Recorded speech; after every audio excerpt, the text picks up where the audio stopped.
Kaip geriau valgyti kiaušinį? Ar išimti trynį ir valgyti tik baltymą, ar valgyti visą kiaušinį kartu su tryniu? Iš kur iš vis atsirado rekomendacija nevalgyti trynių?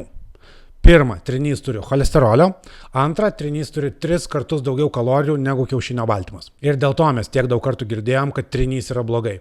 Ir aš pats laikiausi tokių rekomendacijų ne vienerius metus, išsivirdavau ryte 5-6 kiaušinius, trynius mesdavau į šiukšlių dėžę ir valgydavau tik baltymus su grikių ar avižų koše. Nes tikėjau, kad kuo mažiau cholesterolio ir kalorijų suvartosiu, tuo sveikesnis ir lieknesnis būsiu. Kodėl kiaušinio trynys yra 3 kaloringesnis už baltymą?